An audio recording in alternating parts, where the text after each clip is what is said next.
베드로전서 3장 1절부터 7절까지 함께 읽겠습니다. 아내들아 이와 같이 자기 남편에게 순종하라. 이는 곧 말씀을 순종하지 않는 자라도 말로 말미암지 않고 그 아내의 행실로 말미암아 구원을 받게 하려 함이니 너희의 두려워하며 정결한 행실을 봄이라. 너희의 단장은 머리를 꾸미고 금을 차고 아름다운 옷을 입는 외모로 하지 말고 오직 마음에 숨은 사람을 온유하고 안정한 심령에 썩지 아니할 것으로 하라. 이는 하나님 앞에 값진 것이니라. 전에 하나님께 소망을 두었던 거룩한 부녀들도 이와 같이 자기 남편에게 순종함으로 자기를 단장하였느니 사라가 아브라함을 주라 칭하여 순종한 것 같이 너희는 선을 행하고 아무 두려운 일에도 놀라지 아니하면 그의 딸이 된 것이니라. 남편들아 이와 같이 지식을 따라 너희 아내와 동거하고 그를 더 연약한 그릇이요 또 생명의 은혜를 함께 이어받을 자로 알아 귀히 여기라. 이는 너의 기도가 막히지 아니하게 하려 함이라. 아멘. 우리가 자녀들이라든지 우리가 걱정을 해야 될, 돌봐야 될 대상이 타국에 가서 또는 타향에 가서 고생을 하고 힘들게 살고 있을 때 우리는 요즘에는 시대가 좋아서 영상 통화를 하면서 개인적으로 할 수가 있습니다만은 옛날로 돌아가면은 그들에게 할 수 있는 것은 이렇게 편지로 글을 써서 그들에게 건면하는 것이 가장 제일 좋은 사랑하는 방법이었습니다. 베드로 사도가 이 편지를 쓸 그 당시에 예수 그리스도를 믿는 사람들은 그리스도를 믿는 일로 인해서 예수를 안 믿었으면 이런 일을 당하지 않았을 텐데 예수를 믿는 죄 때문에 그들은 먼 곳에 타향에 가서 이방인으로 흩어져서 살 수밖에 없었고 그 흩어진 그곳에서 또 여러 가지 보이지 않는 가운데 핍박을 받고 어려움을 당하고 살고 있었습니다. 그런 사람들을 어떻게 하면 사도 베드로가 위로할 수 있을까 고민을 하다가 말씀하신 그 내용이 베드로전서입니다. 우리 같으면 고생하는 자녀들에게 뭐라고 이야기해 줬을까? 그 너 괴롭히는 사람 있어? 그래, 그 사람한테 이렇게 갚아. 내가 그 사람이 이런 말을 하면 이렇게 대받아가지고 치야 되는 거야. 왜 기주고 싸워서 이겨야지. 이런 식으로 말을 하는 부모들도 있을 겁니다. 어떻게든지 대항해서 그들이 이렇게 치면 너희는 이렇게 해. 그렇게 이길 수가 있는 거야. 하면서 이기는 방법을 가르쳐 줬을지도 모릅니다. 그러나 사도 베드로는 그렇게 하지 않고 그 사람들이 세상 사람들이 이렇게 살아가거든. 너희는 이렇게 살지 말고 너희들이 예수 믿는 사람이니까 이렇게 살아야 돼. 이걸 가르쳐 준 거예요. 그러니까 그들과 같이 대항해서 싸워서 이기는 방법은 그들과 똑같이 악할 때는 악을 악으로 갚고 선을 할 때는 선으로 갚아. 이렇게 가르친 것이 아니고 그 사람들이 악을 행하거든. 너희들은 선을 행해라. 그 사람들이 이런 쪽으로 안 좋은 쪽으로 하고 있거든. 너희들은 다르게 살아가라. 그래서 구별되게 살아가야 돼. 왜? 예수 믿는 사람이기 때문에. 예수를 안 믿는 사람이면 그리스도인이 아니면 아무렇게나 그들처럼 같이 대항해서 이기는 방법을 찾아야 되지만 예수 믿는 사람은 다르게 살아요. 그렇게 가르쳐주고 그것을 사도 베드로는 뭐라고 이야기하냐면 범사에 모든 행실에 거룩한 자가 되어라. 이게 가장 초점이 되는 바입니다. 그래서 사관들에게 자기 집에서 옛날에 집 안에서 종으로 살아가던 사람들은 주인이 안 믿는 사람이라고 해서 믿는 사람이라고 달리 해서는 안 된다. 믿지 아니하는 사람일수록 더욱더 순종해라. 다른 사람들은 대항해서 막 싸우고 아니 이 집 아니면 뭐 갈 데 없나 해갖고 다른 집을 쫓아다니고 그렇게 살지만은 너희들은 고난을 받을 때 참고 이겨내라 이런 식으로 가르쳐주고 어떻게 보면은 좀 손해보는 짓이에요. 세상 사람들이 나라에서 이런 제도를 가지고 너희들을 다스리거든. 너희들은 대항해서 데모를 해가지고 때법을 만들어서 대항해서 쟁취해야 돼. 이런 걸 가르쳐주지 않고 순종해라. 그 제도에 따라가라. 너희들이 대항해서 싸운다고 해서 이길 수 있는 건 아니다. 다 하나님의 종처럼 그들을 두려워하고 살아. 지난번에 말씀을 드리면서 왕을 존대해라. 그런 말씀이 있었습니다. 왜 왕이 볼 때는 안 맞는데 왜 존대해? 이겨야지. 이런 생각을 하지. 이게 우리나라 사람들에게 지금 학교 교육이나 모든 교육이 가르치고 있는 방법이에요.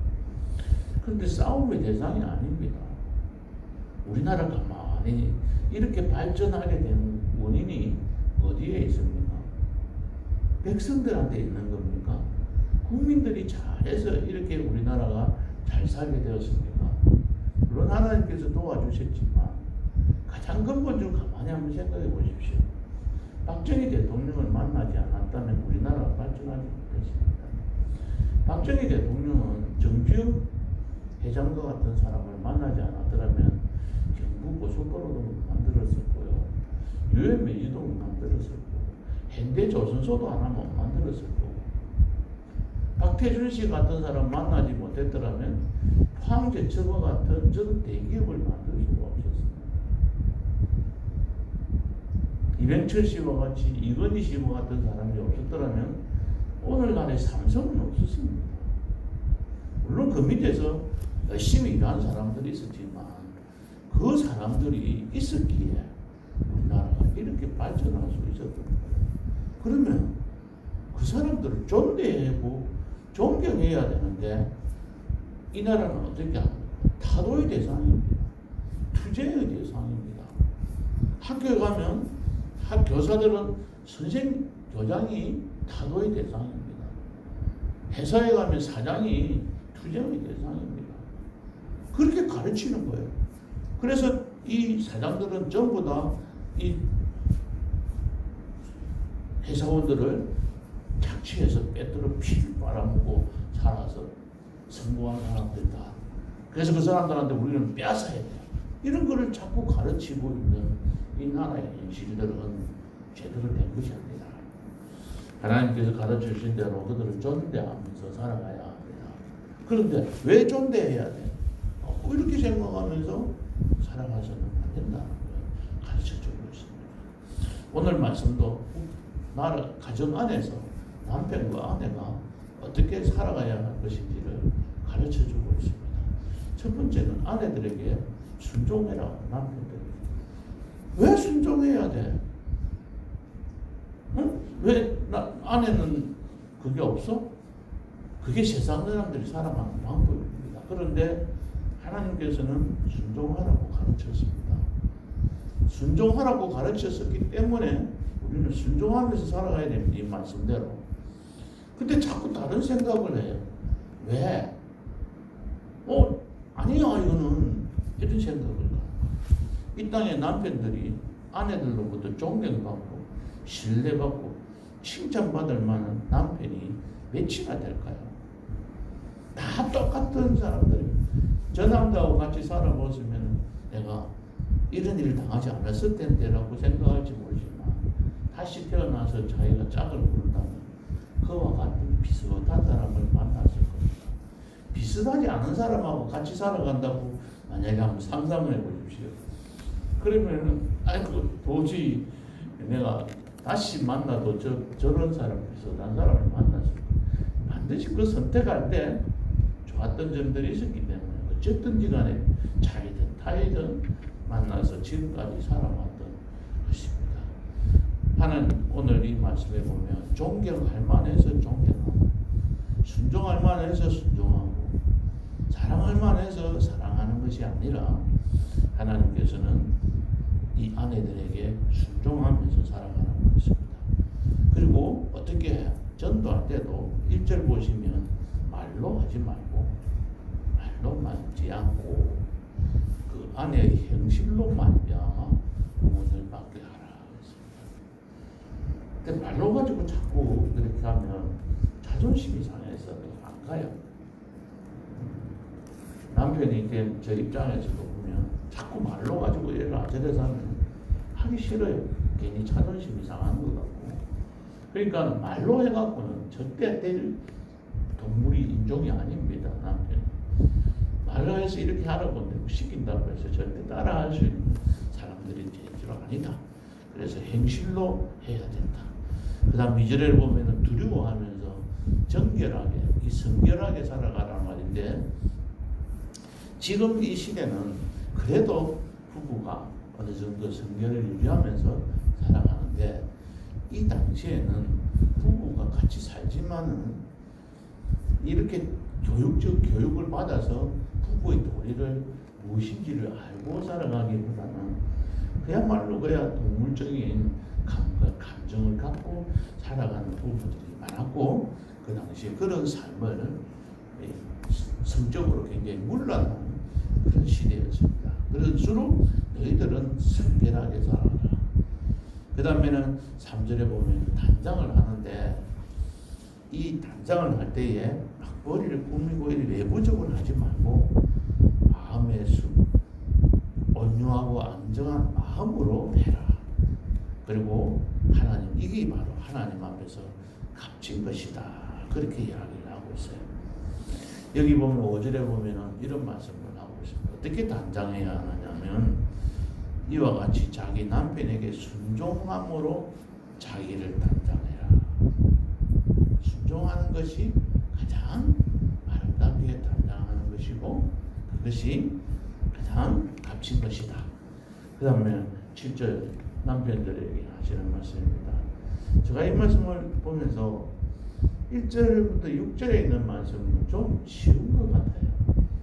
단장할 자기 자신을 내면을 잘 가꾸면 할 수 있다고 생각했는데, 남편들아 하고 나서 이 말씀을 옛날부터 읽었던 말씀입니다만 주석을 보고 말씀을 준비하는 거 아니겠어요?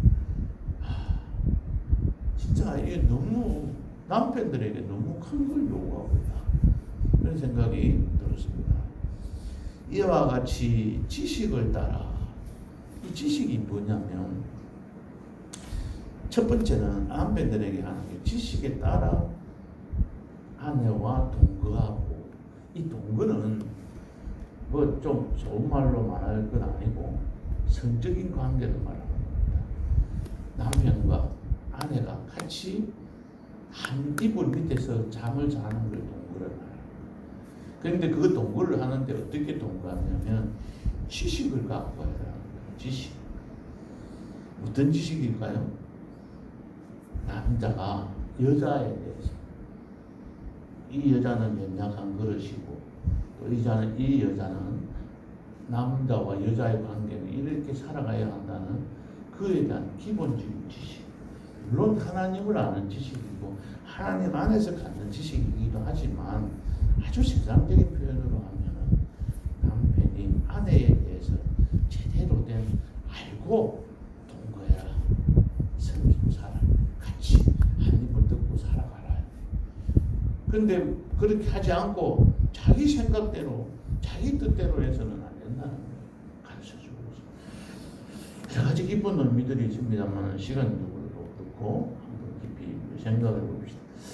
그 다음에 그들이 두 번째는 더 연약한 그릇이요 생명의 은혜를 함께 이어받을 자도 알아서 귀히 여기라. 귀하게 여기라. 어쨌든지 귀하게 여기라. 왜 귀하게 여기게 되느냐면 연약한 그릇이다. 힘이 없다는 거죠.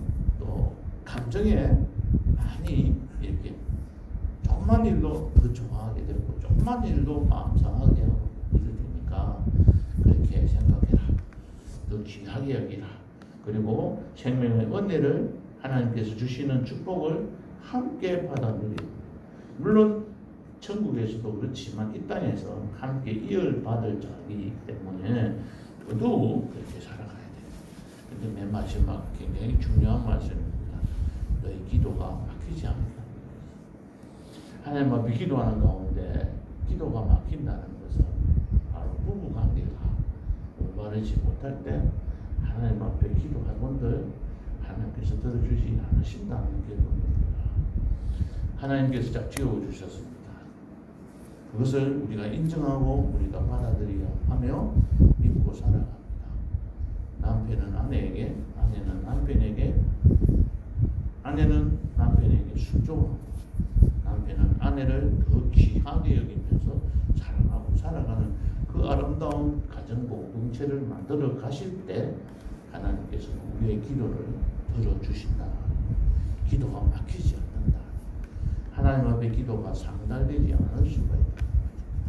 그래서 우리가 지켜야 할 도리를, 이것을 잘 지키는 것이 예수 믿는 사람들이 하는 방법이다. 예수 안 믿는 사람이면 남편한테 대들고 남편하고 막 같이 대항해서 싸우고 어찌든지 간에 막 이기려고 서로 이기려고 덤벼들고 살아가겠지만, 우리는 예수 믿는 사람이니까 예수 믿는 사람들과는 다른 방법으로 동관계를 가지고 살아서, 왜? 아내들은 남편이 구원받게 하기 위해서, 남편들은 아내를 더 귀히 여겨서 그들이 하나님 앞에 기도하는 축복 기도와 모든 기도가 막히지 않게 하기 위해서, 하나님과의 올바른 관계를 유지하기 위해서 이렇게 해야 돼요. 더 막중한 책임이 있음을 남편들은 각성하고 살아가야 하는 것입니다. 오늘 남편, 저도 말씀을 묵상하면서 하나님 앞에서 오늘 하루가 주 안에서 복된 그런 가정이 되도록 이렇게 해달라고 기도하면서 준비합시다. 같이 기도하시겠습니다. 하나님, 좋은 가정 이루어 주셨는데 또 어떻게 살아가야 할 것인지 가르쳐 주셨습니다. 이 말씀대로 아내는 남편에게 순종하고 남편은 아내를 더 귀히 여기면서 살아서 아름다운 교회 공동체를 이루어갈 수 있도록 축복해 주옵소서.